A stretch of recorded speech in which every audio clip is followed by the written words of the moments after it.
What if you can resolve an injury all on your own? Some people say you can't do that. Well, let me tell you why these individuals are wrong. If you understood simply how to screen yourself, apply the right rehab exercises, and learn what was the cause of your injury, then I assure you get back into your training in no time. But the question is it safe to do this on your own? So the advice we're sharing with you in this video comes from Dr. Aaron, who is well known as Squat University. Obviously, he's a very well-known physiotherapist, and we're gonna go through how he made it possible for people to be able to resolve their own injuries. Now, if it's a very serious injury, then I do recommend going to a specialist doctor first, then doing your rehab with a specialist physiotherapist as well. Now, the book that helped me to resolve my own injury was Rebuilding Milo. And from this book, we're gonna take 3 takeaways that are important for you to consider when you're resolving your own injury. As a medical student, I found this book a very easy read because most of the terminologies used we use on a daily basis, so anyone else that's in a different major or isn't a medical student might not be able to comprehend this book very well. And that's why in the description below I'll leave all my summaries and notes from this book. How did I fix my own injury? Let's rewind back to December 2023. It was during a very normal leg session, and when I was doing my squats, I started feeling an uncomfortable pain at my hip joint. And to be honest, I did kind of ignore that pain because I didn't really want to consider the fact that I had an injury. And all I did was just take a deload and thought that the pain would go away right after my deload. And after my deload, I started doing my squats again like normal, and I still feel that uncomfortable pain at my hip joint. And what I did was, I started training through it. And this is actually a big mistake. Never train through your pain, ever. And over time, it got very frustrating and it started taking a toll on my mental health. And then I just stopped training for about 2 to 3 weeks, and I stopped training for my legs and just let my hip joint take its recovery that it needed. And what I did was a very good idea.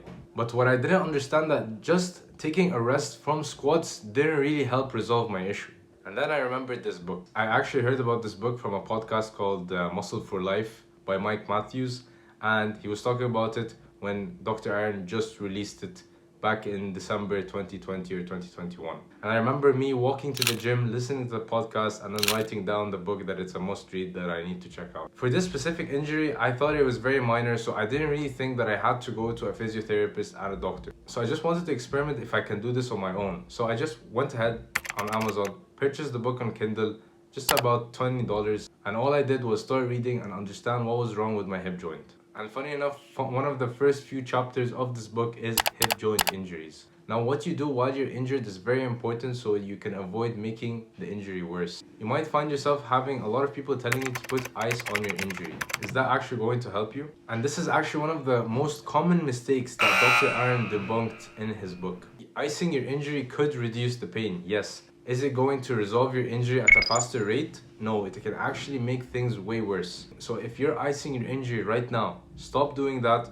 and start doing things that are actually more productive for your injury. If you want to understand why icing is actually bad, the physiological reason is well explained in Dr. Aaron's book. The biggest mistake to avoid in any injury is not moving. Yes, it could be an excuse during an injury to get a bit lazy and have a laid back week or month, but that's not the case. Now, with whatever injury you're dealing with, you need to find exercises to work around your injury. And the importance of this is to maintain your muscle mass. And using the term use it or lose it, if you don't use any of your muscles that are surrounding your injury because it's very painful to train that way, you might lose all your progress and muscle mass that you have been accumulating throughout your months of bulking. So you gotta find a way to maintain your muscle mass. How is that? So the method I used to be able to maintain my muscle mass, I first picked up when I read Arnold's book. And what he did and what I did as well is train around your injury by using different exercises which don't trigger any pain at your injury site. And the best exercises are mostly isolation exercises. And in my case, I stopped doing any exercises that involve the hip joint with great stress on my hip joint. And I just started doing isolation exercises like my leg extensions, leg curls, lying leg curls, anything to be able to stimulate my muscles and at the same time not put any stress on my hip joint. And the same applies to any other muscle group. If you have a shoulder injury and you can't bench, start doing exercises like cable flies. And before you take my advice, please try it yourself, as well as make sure to ask a doctor for your safety. But first, what type of doctor should you be asking? This is a very important point that you always need to consider, and this is something I've learned in the past as well. Not any orthopedic doctor understands how training works and how to resolve a weightlifting injury. So the doctor specialist I advise you to always go for when you have a weightlifting injury is a sports orthopedic doctor. The more experience he has with weightlifting injuries, the better he can diagnose you and help you resolve your injury faster. Because in my experience, when I first went to an orthopedic doctor, the first thing he told me is that you can't train for up to a year or two.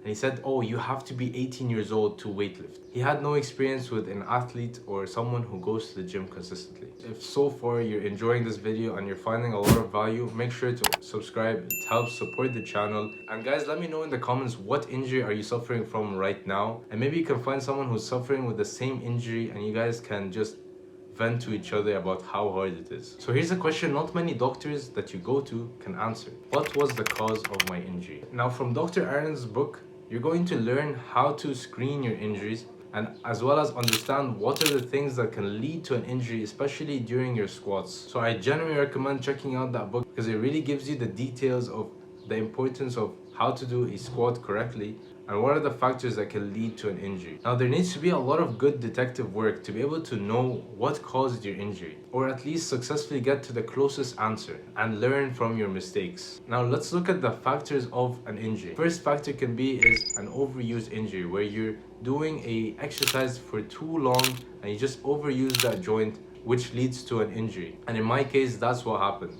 And I'll explain to you later why. The second one you need to consider is bad form. And next we have overtraining or a very high volume that your body can't handle. And the fourth one being attempting 1-rep maxes. And in this case, all it does is increase the risk of an injury occurring. The next one is going to be traumatic impact. And lastly, not using deloads effectively. Now, your doctor doesn't see what you do on a daily basis or what you do in the gym. So it's important for you to know all of these factors on your own. And if you want to know the reason why I had a hip injury, it's because I trained low bar squats for too long. I've been training low bar squats since late 2021 to the last December of 2023. And I wouldn't be doing light squats, I'd be doing heavy low bar squats. And of course with very good form. Now, this doesn't mean that low bar squats are bad. All it means is that you need to have a variation in your exercises. So every couple of months, you need to change from a variation of your squats. So going from low bar squats, high bar squats, front bar squats, all of these are variations that you need to consider to avoid having an overuse injury. And right after I was done with my rehab, I switched from low bar squats to high bar squats to avoid my overuse injury occurring again. Now, if you want to learn more how to avoid an injury, I'd suggest watching this video right here, as it goes deeper into the factors of injury and explain to you how you can avoid your injury overall. Thank you guys for watching, and if you are injured right now, just know that you're going to be okay, and inshallah you get well soon. I'll see you guys in the next one.